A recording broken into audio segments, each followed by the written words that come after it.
David, are you an atheist? Yes. When did you become an atheist? Around age 12. Believing in God makes no sense. It's to me, it's the dumbest thing. It's for people that can't accept the fact that they're going to die and rot in the ground like I'm going to do, and it gives them some relief from that thought, because it's not the nicest thought in the world. Are you an atheist? Yes. Yes, I am. Yes. Yes. Yes, sir. Are you an atheist? I am. Yeah, I'm an atheist. Yes, I am. Alex, do you believe in God's existence? No, I do not. How long have you been an atheist? I would say probably since I was about 15 years old. So you don't believe in the existence of God? No, not really. What happened when you were 15? I started questioning things, and I really just started to think about the logic behind everything. For the most part, we are not shown the evidence for there being a higher power. If we were, I almost guarantee that almost every atheist would immediately agree to there being a higher power. Are you atheists? Yes. Yes. Why? Well, I just haven't seen enough evidence, I suppose. I grew up in a Christian family, and just over the few years during high school and as I grew up, I just realized that there wasn't a lot of evidence to support that belief system. Are you open to evidence? I think I am open to evidence. It just would have to be extraordinarily compelling, like out of this world compelling. If you could be given evidence, reasonable evidence, would you listen to it? Yeah, I would. You're someone who has no faith or no belief in a higher power or a creator, but if you were shown evidence, you would change your mind because you're open. Absolutely. Flick through the pages of the book I just put on your lap, look at the color pictures, and I'll ask you a question.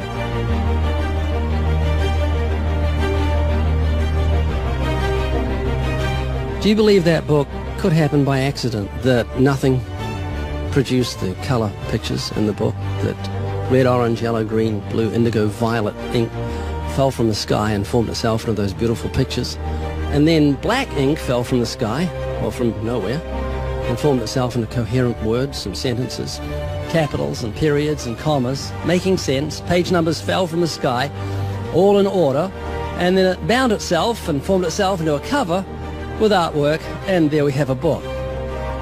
Obviously, intelligent design designed the book. Wouldn't that be correct? Yeah. Can you see where I'm going with this? Yeah. Tell me, what is DNA? What is it? Deoxyribonucleic acid, and it's what makes up our bodies and our cells and everything that makes us who we are.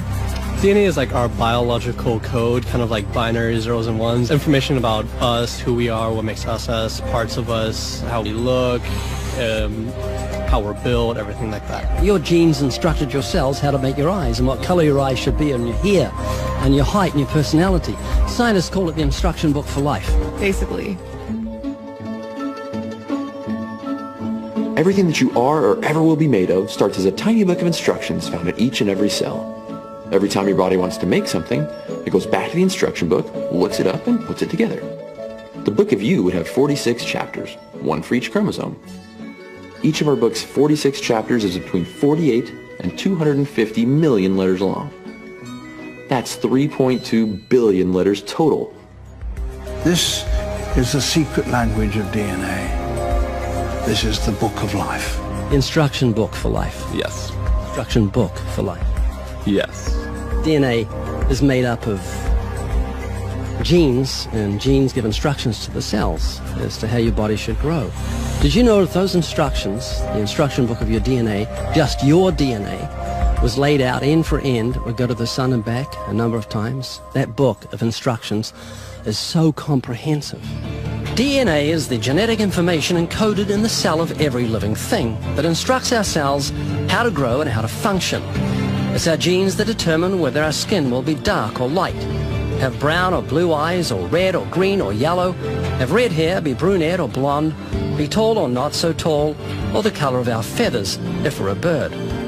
Whether we're humans, fish, animals, insects, or plant life, the way our bodies look and operate has all been pre-written in the amazing book of our DNA. What do you think of the mentality of someone who believes a book fell together without a bookmaker? Well, they would be crazy. Do you think a book could make itself? No, I don't. Of course not. No. Utterly impossible. Yes. If anything can happen by accident. I mean, from nothing.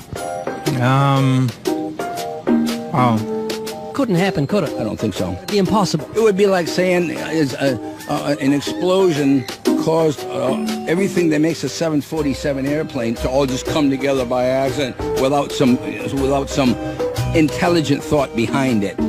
That's a good point. Do you believe DNA happened by accident?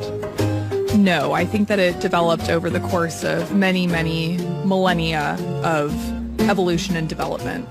DNA exists in every living thing. Its origins don't matter. The fact that there is intelligent information tells us there must be an intelligent designer. Is this making you think?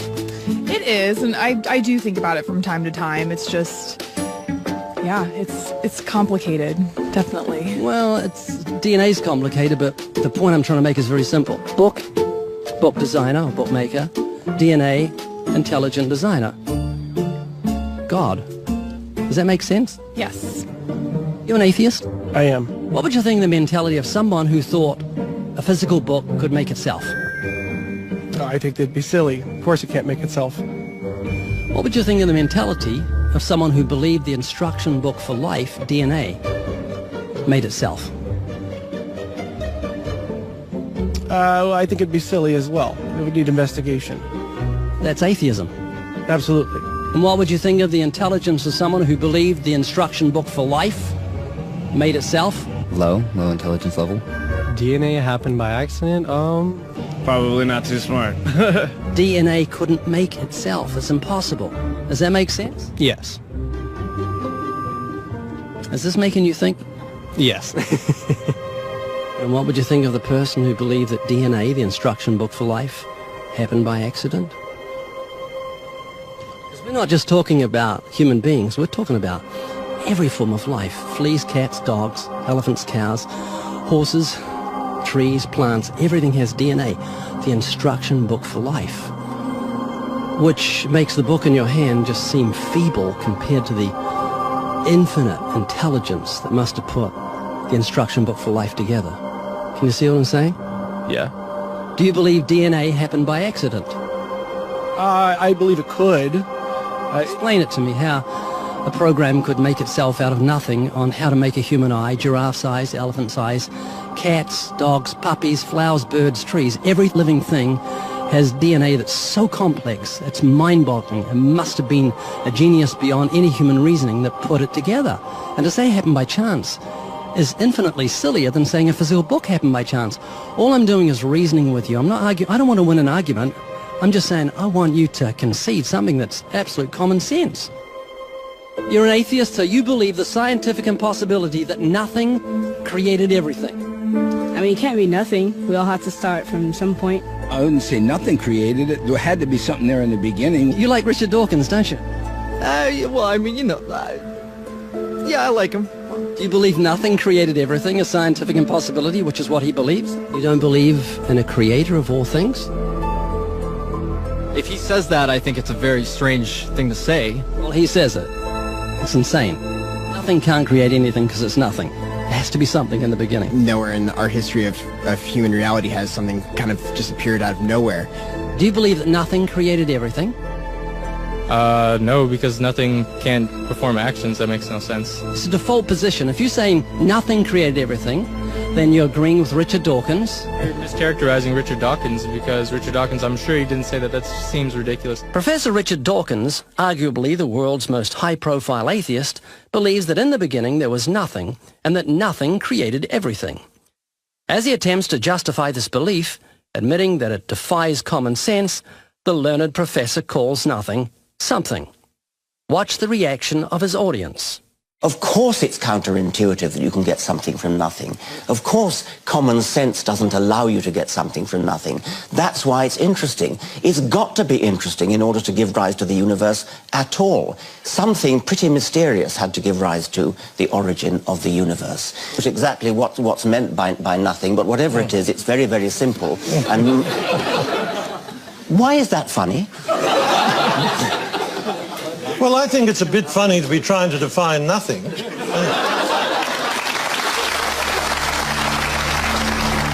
Richard Dawkins, I'm sure he didn't say that. That seems ridiculous.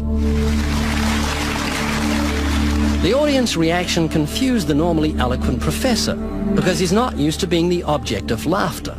What he didn't realize was he was talking to people who were endowed by their creator with the virtue of common sense. This was just another case where the emperor has no clothes. Someone should tell this man who has deceived millions, "You're talking foolishness."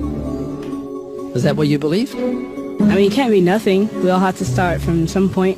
But there has to be something that created everything. You just wasn't God. Is that what you're saying? Yeah. It's just evolution, how things became from one organism into many. But that doesn't solve your dilemma of the initial cause. There has to be an initial cause. If there was a big bang in space that from there issued cats and dogs and horses and cows, the sun, the moon, the stars, the seasons, and all this marvel of creation came from a big explosion, what caused the explosion, and where do the materials come from the explosion, and why is there such incredible order from the explosion? Every explosion I've heard of creates chaos, not order. That makes sense? Oh, yeah. This is what you're looking for. If you were looking for truth, this is your information that you need to say, oh, that's logical. How could all this design from the atom to the universe, an incredible order, just happen by accident? Because an atheist actually believes nothing created everything, which is scientifically impossible. And I'm trying to say, Haley, I just want you to think. You're not just a blob of nothing that came from an explosion that created order, which is against nature. That means that you've got purpose and meaning in the universe. So it's not altogether bad news. I just want a relationship with whoever built me. This is too much, too weird that it happened by accident. It didn't happen by accident. I don't feel that.